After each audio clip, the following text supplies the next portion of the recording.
Hi friends, जय Shri Krishna. जलपास Kathiawadi recipe में तमारुं स्वागत है।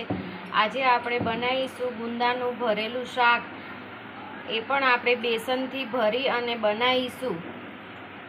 तो मैं एना माटे 250 ग्राम गुंदा लीधा छे। गुंदाने सरस साफ करी धोई अने लई लीधा छे।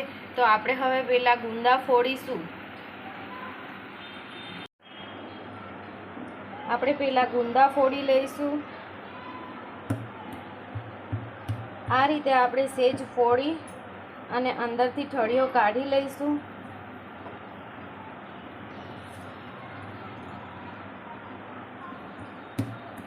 आवी रीते आपणे बधा ज गुंदा फोड़ी अने तैयार करी लईशुं।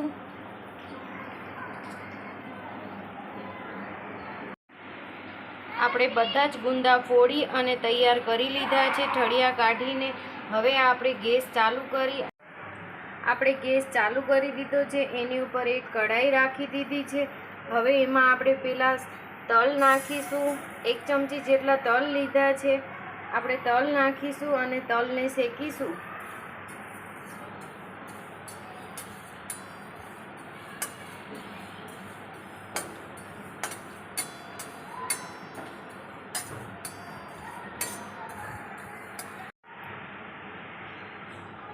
આપણા તલ થોડા શેકાઈ ગયા છે। એમાં હવે આપણે 2 ચમચા જેટલો ચણાનો લોટ લઈશું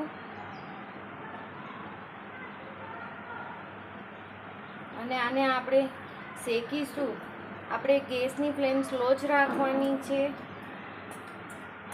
અને સ્લો ફ્લેમ ઉપર આપણે સરસનો જ્યાં સુધી સુગંધ ના આવે ત્યાં સુધી આપણે શેકી લઈશું।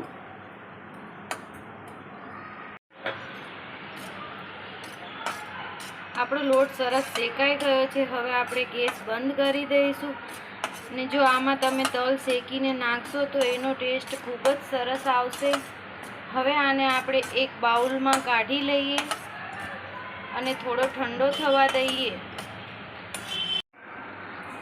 આપણે શેકેલો લોટ બાઉલમાં કાઢી લીધો છે। હવે એમાં આપણે મસાલા કરીએ।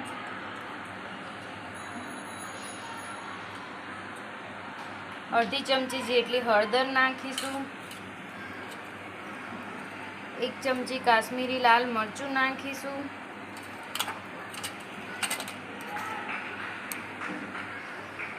1.5 ચમચી જેટલું ધાણા જીરું નાખીશું।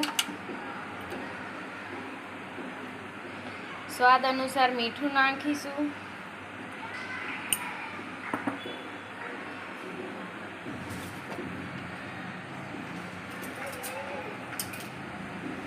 एक चमची जेटलू आपणे खांडનું બૂરું નાખીશું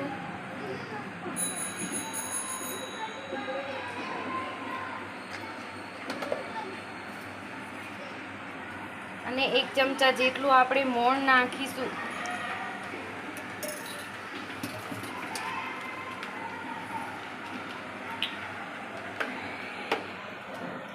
અને 1 ચમચી જેટલો આપણે લીંબુનો રસ નાખીશું।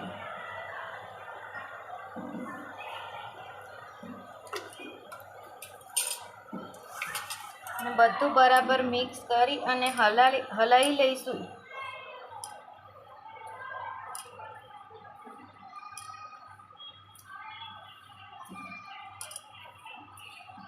આવી રીતે આપણે બધું જ બરાબર મિક્સ કરી લઈશું।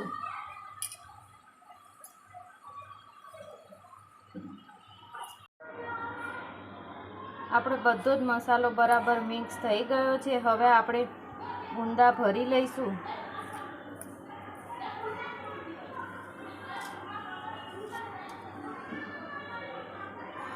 આપણે આવી રીતે ગુંદામાં મસાલો ભરી લેવાનો બધો।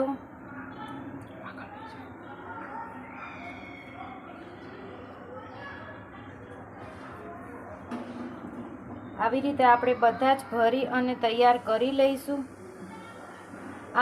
આ ગુંદા ખાવામાં ખૂબ જ ટેસ્ટી લાગે છે। તો તમે પણ એકવાર જરૂરથી ટ્રાય કરજો અને હજી સુધી તમે મારી ચેનલને સબસ્ક્રાઈબ ના કરી હોય તો સબસ્ક્રાઈબ કરી દેજો।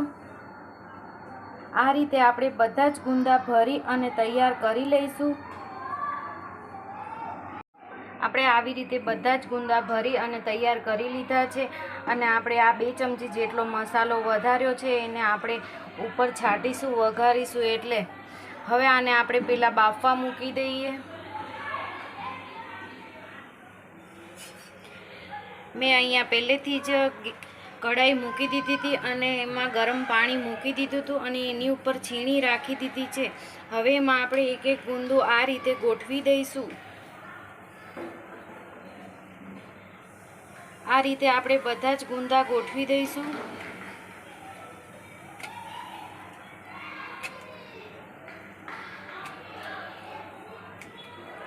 અને આને આપણે ઢાંકી અને 10 મિનિટ સ્લો ફ્લેમ ઉપર ઢાંકી અને વરાળથી બાફીશું.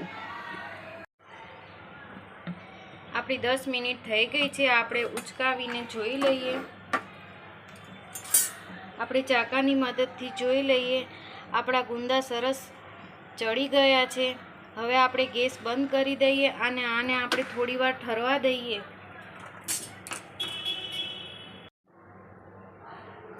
આપણા ગુંદા સરસ ઠંડા થઈ ગયા છે.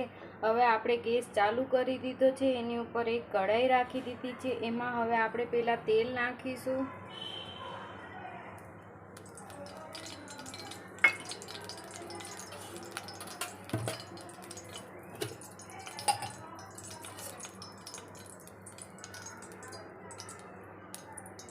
આપણે 1.5 ચમચા જેટલું તેલ નાખીશું.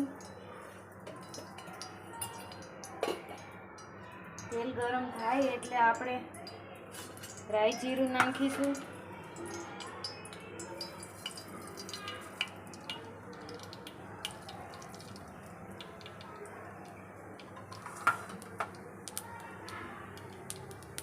રાઈ જીરું આપણે સેજવાર તતડવા દઈશું.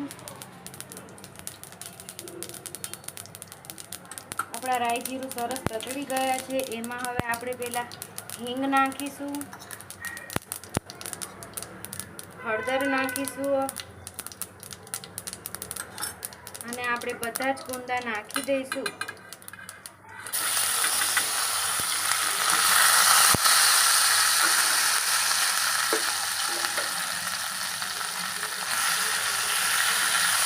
અને આપણે બધા જ ગુંદા બરાબર મિક્સ કરી દઈશું.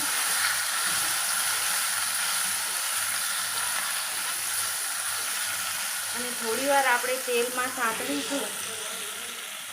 આપણે આ વધેલો મસાલો પણ નાખી દઈશું.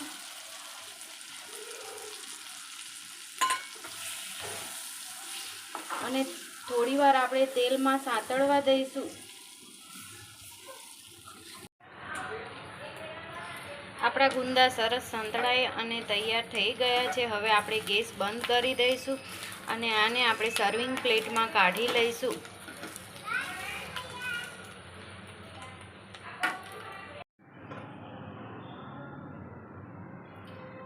આપણે બધા જ ગુંદા સર્વિંગ પ્લેટમાં કાઢી લીધા છે.